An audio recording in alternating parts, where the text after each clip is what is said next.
This program is brought to you by cable franchise fees and generous donations from viewers like you.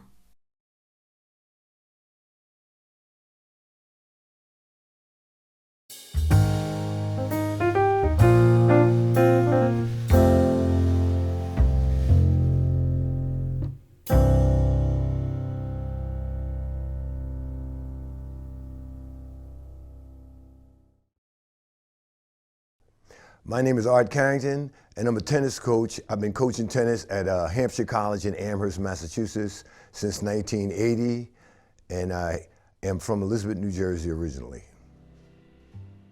When I was growing up in Elizabeth, New Jersey, I started life in a public housing project called the Pioneer Homes. Where we lived, we had courtyards and many courtyards, and so it was predominantly white public housing. But one section where our courtyard was called the Color Court, and only black people lived in this section. We went to the same elementary school with the white kids and whatnot, but we went to the colored court and they went to their courtyards. And you know, we only played in our courtyard and we didn't really go in their courtyard and they didn't come in ours. And so that's the way that was. I was born in 1947, so that's the way it was up until maybe 1960.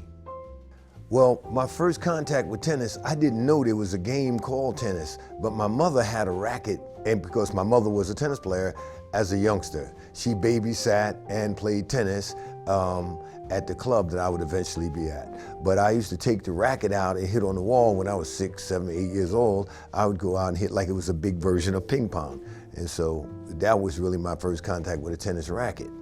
In the 5th grade, we moved into a private house.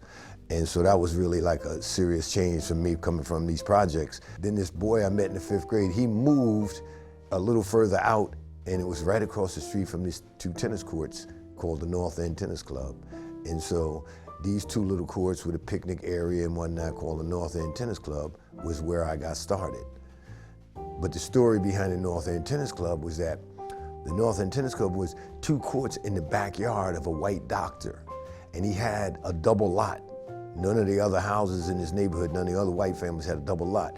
He had a double lot, and that double lot backed up to a black neighborhood. The street behind his double lot started a black neighborhood on the outskirts of this black neighborhood. So starting about 1910, he would let the blacks in that neighborhood use the tennis courts.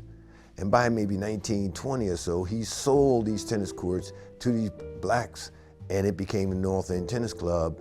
And, you know, people from all over Union County, New Jersey, Essex County, Newark, the Oranges, Montclair, they would all come to this little small North End Tennis Club. And so that was really my main attraction when I would see all these black people having so much fun and cooking out and playing this, you know, playing tennis, wearing these funny looking white clothes. I've been playing tennis since I was 10 years old. And I've been coaching tennis since I was 22 years old. And I started in Westfield, New Jersey at what was the 3rd indoor tennis club in the state of New Jersey commercially, the indoor facility. At 22, when I graduated from Hampton, at the time it was Hampton Institute, now it's Hampton University. At 22, I used to go practice with some of the top young players in the country at this new club, and they asked me to be the tennis pro instructor there at the club. And so then at this little club, they brought in Althea Gibson, who was the first black #1 player in the world. Her coach, Sidney Llewellyn, would come in from New York every weekend in the summer and give us these group lessons, a small group of us guys. And so that's where I got professional training at an early age.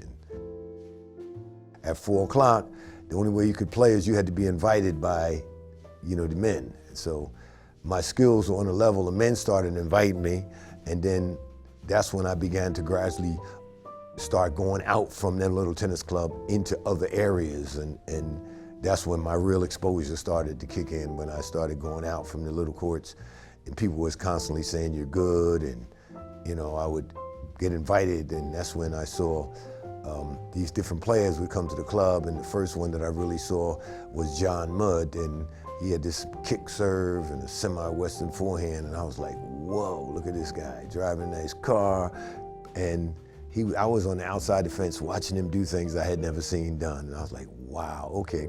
So whenever he would come to the club, I'd watch him. He knew he would see me, but he told me years later he thought I was a little street urchin, so he didn't give me much rap. He didn't give me too much. And so, okay, then I evolved into 6'2", 190 pounds, and boom. Next thing you know, I'm traveling, playing doubles with John Mudd. As integration kicked in and they started inviting black doctors and prominent blacks to these white clubs, the Jewish doctors, the Jews would invite us to these clubs. And so that was our first step in. Very close relationship with Jewish tennis players, the Jewish community.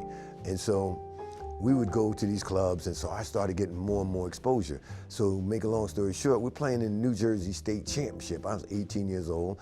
John Mudd was maybe 32, 35, and we're playing New Jersey State Championship. And Frank Frawling, who had just become the #1 player in America, and so we were playing him and his partner, and we beat them. And so that was like major. We won the New Jersey State doubles championship, and you know, John Mudd and I were very close from the time I was like 17, I would say 16 or 17. He was a tremendous mentor of mine, and I got a tremendous amount of exposure from him. And you know, I was really, my life success come from the many mentors that were around me. I'm a chosen man, and so I've had some good people. I believe that you need good models, and I was fortunate to have some. Well, Dr. Johnson is the Hall of Fame tennis coach that has assisted Althea, Gibson, Ashe, many other blacks. So he had this tennis court in his yard. The people around me wanted me to go to Dr. Johnson. It was the black doctors and the lawyers and things that were from the Northeast. Dr. Johnson had a lot of Southerners. It was a lot of Southern people that went to Dr. Johnson primarily because he was in the South. And you know, so like going to Dr. Johnson wasn't a treat for me because the segregation was, you know, this was 1963, 64. You know, black here, you know, colored here, white there. You know, we couldn't practice outside the tennis court. It was really limited to his backyard. So my experience with Lynchburg, Virginia wasn't, you know, that wasn't that pleasant. I was a northern tennis player. I enjoyed the clubs in New Jersey. I had gotten used to going to clubs in New Jersey, going to nice parks in New Jersey. Down there, you couldn't go anywhere. The ATA was not exclusively blacks, but that was the answer to our not being allowed to play in the USTA. So in 1916, the American Tennis Association was founded by black tennis players to, you know, to spread tennis around the country. And so that became the organization. I mean, we're talking about at a time when we were barred from all organized sports. So we had to provide our own sports. So we created the Negro Baseball Leagues with all-star games and playoffs. We had our tennis association. We created a United Golf Association. But in all the sports that we had, tennis, we were the most organized in tennis. Tennis was originally founded to be a recreation for the black intelligentsia, let's say. The first open tournament was in 1968. Arthur Ashe won the US Open in 1968. It was the first pro tournament in America. And he turned down the prize money because they didn't know whether pro tennis was going to be successful. So I really had no thoughts of being a professional tennis player. Going to college on a full scholarship for tennis, it cost me $250 to go to college. So that was like my pro. And then coming out of that college, I primarily played, was an amateur player. So becoming a tennis teacher was also an extension. That was a way I could make a living in an enjoyable way. So being a pro, and aside from that, I never really liked going into pro tennis is, and especially in those days, was a club game played primarily in clubs that did not allow black people.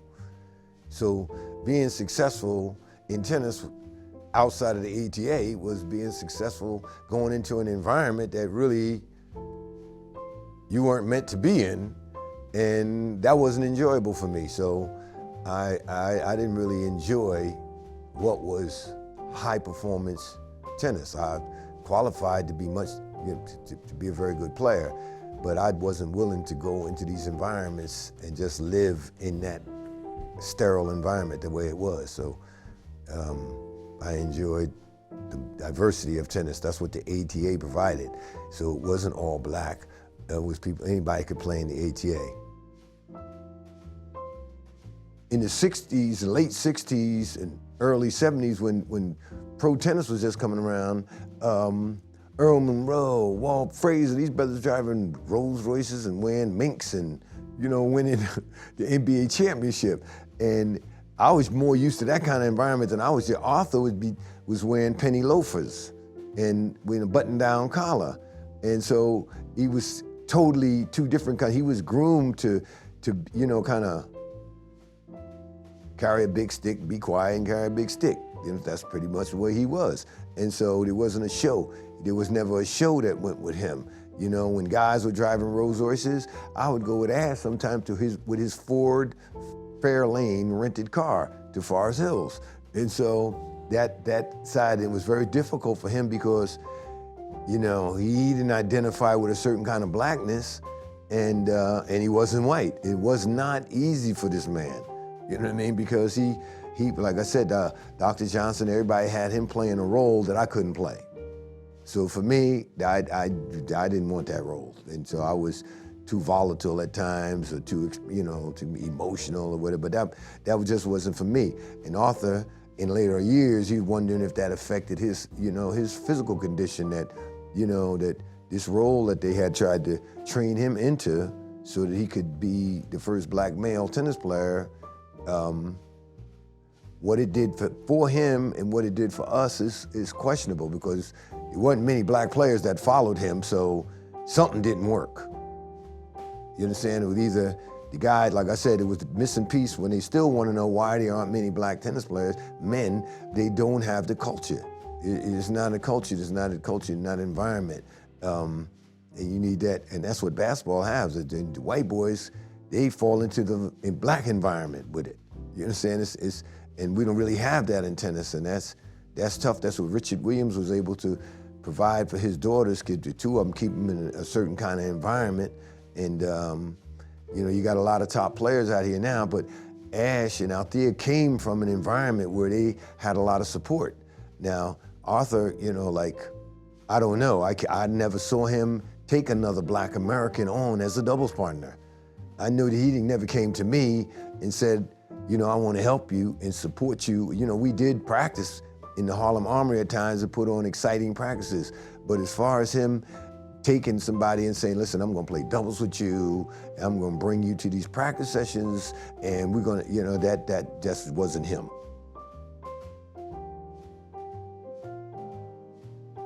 No, I never felt negative because I worked very hard to keep my image connected with what I thought was blackness. So, rather than the ghetto terms, it was ghetto. The clothes style, everything I did was because this was connected with my identity, with, I grew up as Shaft. I grew up as Superfly.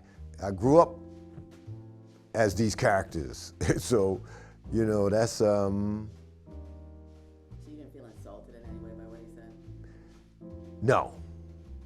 I feel like it showed who he was more than who I am, how disconnected he was from, that's why I said he never said, well, I'm going to help you. We practiced a little, but really the real intention of helping, I never really felt that. And like I said, not just for me, but that's not something that wasn't in the training. And so when you look at, tennis, when they talk about these black men, if you look at where were they after Arthur, where, like Hampton was the powerhouse in Texas Southern, where your black tennis players were.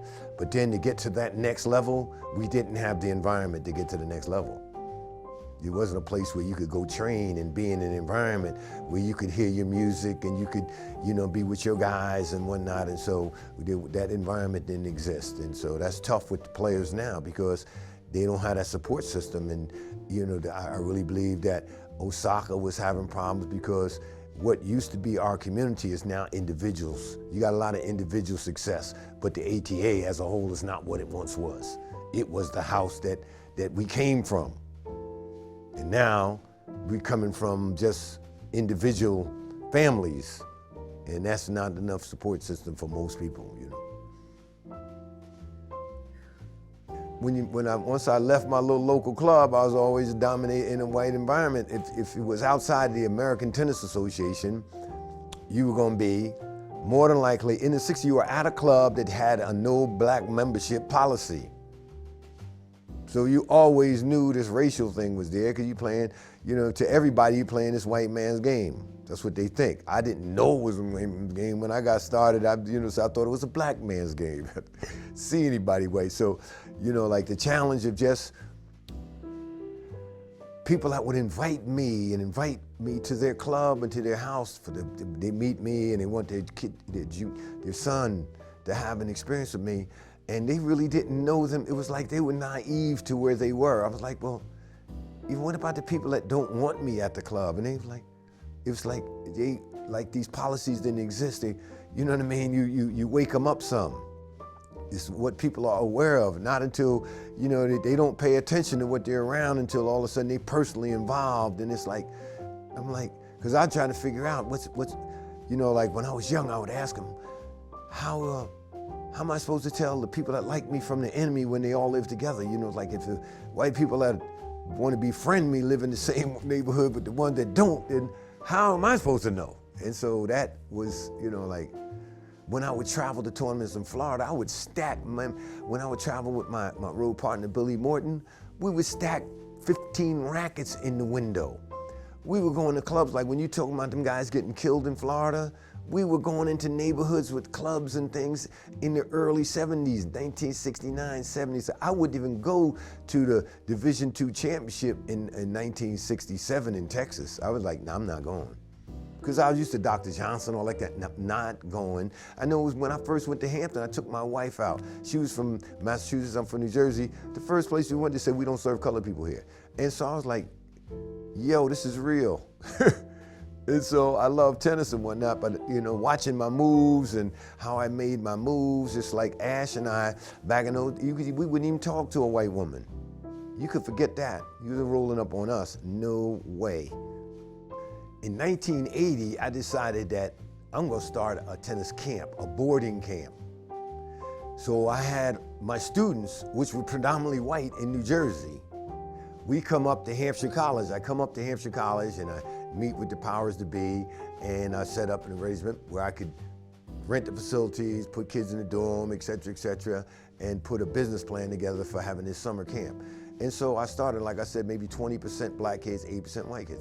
When it went out, by the time the blacks had heard that I was running the tennis camp, it looked like, within 2 years, it looked like it was Howard or Hampton. At that time, I would come up, do 10 weeks in the dorm, and go back to New Jersey and still coach. But by 1984, I decided 83, I'm gonna move to Massachusetts, because my wife was from East Hampton, Massachusetts originally.